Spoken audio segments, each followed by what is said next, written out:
Bonjour Madoulien, bonjour Madoulienne. Vous aimez les vidéos créées par Madouil? Vous savez ce qu'il vous reste à faire? Likez, partagez sur les réseaux sociaux et surtout abonnez-vous parce que l'abonnement c'est au centre même de l'algorithme de YouTube. Je compte sur vous. Abonnez-vous.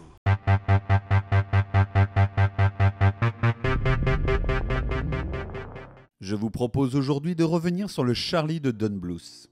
Vous savez, depuis que vous avez vu ma vidéo sur Brisby et le secret de Nîmes, mon amour inconsidéré pour ce réalisateur de films d'animation qui nous a offert tant de chefs-d'œuvre du genre tels que Fievel. Son 4e long métrage Charlie est une étape importante dans sa carrière. En effet, le film qui nous intéresse aujourd'hui a souffert à sa sortie du raz-de-marée commercial de la petite sirène, synonyme du renouveau de l'animation chez Disney, mais aussi d'une certaine standardisation du genre, que ce soit dans le trait ou l'emploi d'un humour envahissant.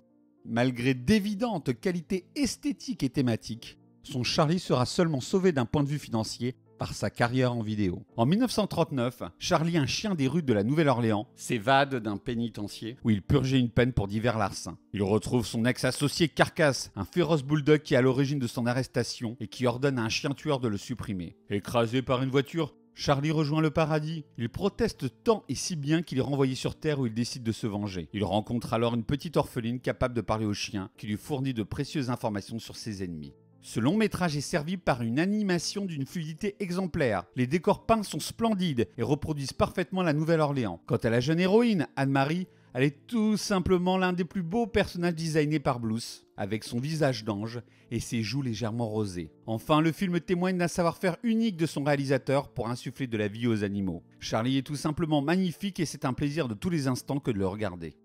A l'instar de Brisby, Charlie est un film pour enfants dont la profondeur psychologique est réellement impressionnante. Comme le Bugsy Malone signé Alan Parker sur lequel je reviendrai un jour, le film rend hommage au long métrage de gangster dans le cadre d'une œuvre jeunesse, où le réalisateur n'hésite pas à développer une noirceur absente de l'univers Disney. À ce titre, le film commence littéralement par la mort de l'un de ses personnages principaux. Mais surtout, Charlie est une fable quasi bergsonienne. Alors Bergson, c'est le philosophe qui a beaucoup travaillé sur le temps. Et dans le film, nous avons un chien malfrat revenu d'entre les morts, qui porte sur son cou une montre ne devant jamais s'arrêter, au risque de le faire quitter le monde définitivement pour de bon.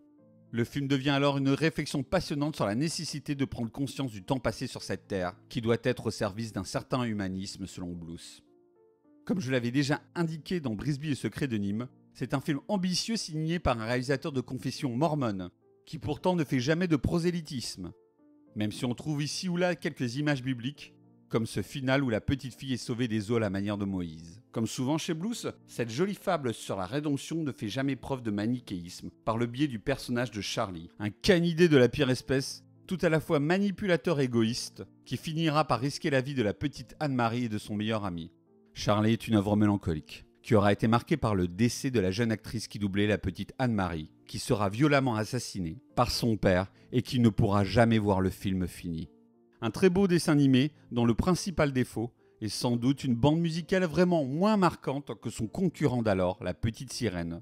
Par contre, en matière de scénario de personnages, Bluth écrase littéralement la concurrence. Une réussite à l'image de Brisby et le secret de Nîmes. Indispensable.